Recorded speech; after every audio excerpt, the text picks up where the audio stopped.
Compassion and facing your fears in Bob's Burgers.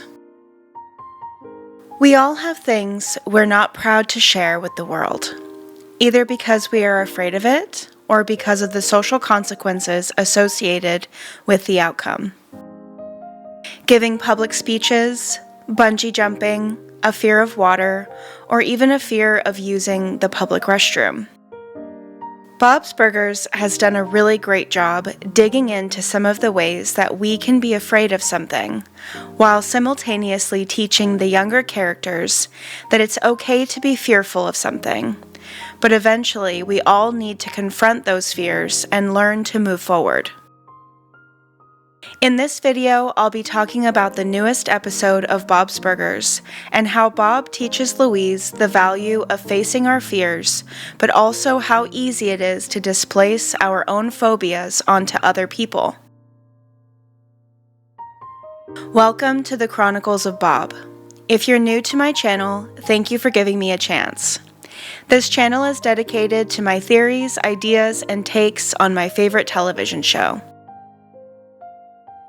Bob's Burgers has no shortage of great concepts to learn and grow from, and I like to dive into those ideas with my own perspective that intersect with things I learned while getting my graduate degree in the social sciences. If you're a returning viewer, thank you so much for your ongoing support. And if you'd like to support me, be sure to like, comment, and subscribe to my channel. You can also find me on Instagram at Bob's Burgers Chronicles. It's not a very big account, but if more people follow me there, I might be motivated to make some memes and GIFs to keep the fun going. Now that I've introduced myself, let's get back to the video. Fear is a very human thing, and it's okay to be afraid of things. It motivates us to stay alert when something happens that could threaten our lives. There are a number of social evolutions that seem like we don't need them anymore because things are very different than how they were when we lived in caves and hunted animals 4 times our size. But fear in a social capacity is just as important. Take, for example, the concept of community during those caveman days. If we were not needed or appreciated, it's likely we would be ostracized, and that in many cases was the predecessor to an early death. If there was no connection to other humans, then our access to resources and socialization was diminished greatly, and we would starve or go insane with solidarity. If we compare that to today's standards, we see that life hasn't changed that much socially. We're still very social creatures. The rule of 3 states that we can go 3 minutes without oxygen, 3 days without water, and 3 weeks without food. I'd like to add the idea that we can only go 3 months without human interaction before we start to go a little crazy. Although people can make us want to rip our hair out, or we get road rage in rush hour, we cannot live without each other forever. We depend on one another, and a lot of that has to do with bonding over fear when we lived in a time before modern technology. Sharing fear is one of the strongest ways to create bonds and to let go of aggression. Fear is a way to express pain and tell each other that we are unhappy with a specific outcome. Unfortunately, fear has become something that is often mocked and misunderstood, especially in relationships with a power dynamic or gender differences. But this is why I love Bob's Burgers. Let's talk about how Bob teaches his children to face their fears in ways that are healthy and how he sometimes misses the mark, but never uses fear to counteract fear. The newest episode of Bob's Burgers focuses in on a late summer tradition taking place at the beach by Wonder Wharf, where dads and daughters compete at a boogie boarding competition. And although Louise is super excited to participate for the potential of winning a $100 cash prize, Bob is less than enthusiastic. We are shown that Bob has a reoccurring traumatic memory of a time when he went boogie boarding at the beach with Linda, likely before the kids were born, and maybe even when Linda was pregnant with Tina. This memory haunts Bob throughout the episode, and we are left with a lot of gossip from Linda that it wasn't very scary and that he was barely in 6 inches of water. This touches on something that we don't discuss very often in good company, but it's common for people to give men a hard time about being scared, and it's something very unfair to men. We should all be entitled to our fears and let men express when something is bothering them, and women and girls should also be allowed to talk about what scares them. However, it's our job as friends, parents, siblings, or teachers to take in that information and help them process and face those phobias in a way that is safe and productive. I was on a swim team from the age of 8 into my adulthood. I stopped after high school but continued swimming, and I even coached swim at the YMCA for a few years. I taught all ages, from young children to adults, how to swim. And once I had a one-on-one class with an older woman who needed to do physical therapy in the water because she broke her ankle, but she never learned how to swim and was actually really afraid of the water. It was an incredible experience teaching her the proper way to breathe and how to use her breath to stay buoyant. She felt safer each time we met and eventually could swim without me swimming directly next to her. The process of teaching her how to swim while simultaneously getting over her fear of water was humbling, and it made me realize how much I take for granted knowing how to swim and being such a strong swimmer. Water has never scared me. I am a water baby through and through. But I'm also very sensitive to the fact that not everyone feels this way. Unlearning fear is a tricky thing and can be a balancing act. We see that idea play out in this episode of Bob's Burgers.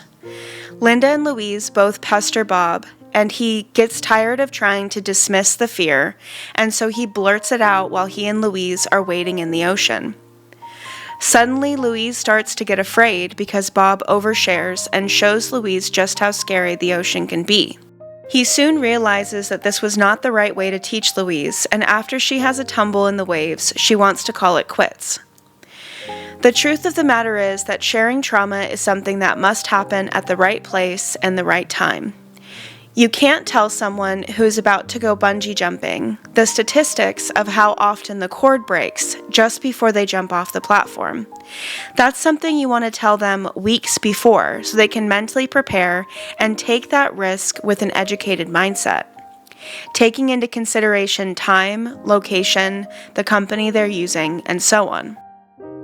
However, I don't think it was entirely Bob's fault that he messed with her mindset, because just as it is his job as a parent to be aware of these things, he is still human, and as humans we get worked up and say things at the wrong time when we are pressured to talk about things that are triggering to us.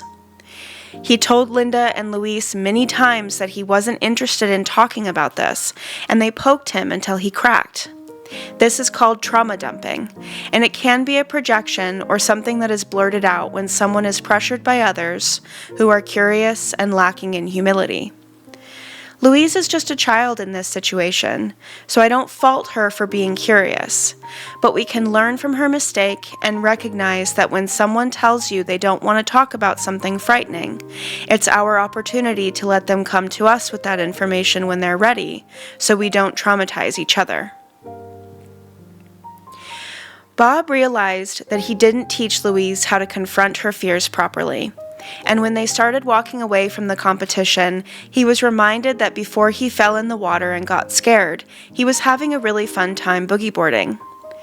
And if he hadn't lost his pants or gotten laughed at by onlookers, he probably would have just gotten back in the ocean and it wouldn't have been so frightening. Oftentimes when things scare us socially, it's mostly due to a reaction from the people around us at the time. And when we look back in a different mindset, we realize that the situation wasn't as scary as we remember, but the social reaction is what frightened us. Like I said before, social isolation is the most terrifying thing when all of our other needs are met. Taking a look at a previous episode, this reminds me a lot of Poops, I Did It Again. The episode where Louise was picked to feed the sharks at an aquarium, but needed to stay overnight, and Bob almost ruined it by reminding her that she doesn't use the bathroom to go number 2 in public, separating the poop anywhere from the people who can only poop at home.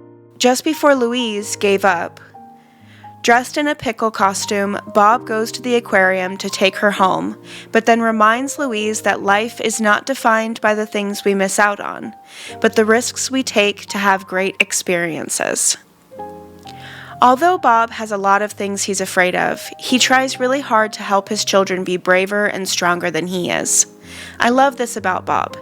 He never lets his own insecurities dictate the way he parents and allows his kids to be better than he was. And it feels like we could all be better off if our parents took a back seat to our lives and let us drive every once in a while. Bob is a great example of letting his children take the wheel to their own life and choose where the car will go. Because as we saw in Boogie Days, parents have a big effect on how children react and respond to fear. I hope you enjoyed my take on how Bob's Burgers shows compassion as a way to face our fears. Too often we are expected to be brave, when fear and sadness are helpful tools in helping to guide us back to safety. We don't have to always be happy, and facing our fears with compassion is the best way to overcome them. Next time you're feeling scared, maybe check in with your other emotions and think about how you can alter your perception of the situation to instill a sense of growth and self-love, and avoid being hard on yourself, because at the end of it all, this is a stress response to keep you alive, not something to make you weak. Thank you for watching the Chronicles of Bob. I always have a fun time thinking of videos for you, and I hope you enjoyed my take on the most recent episode of Bob's Burgers. As always, thank you for liking, subscribing, and until next time, enjoy the show.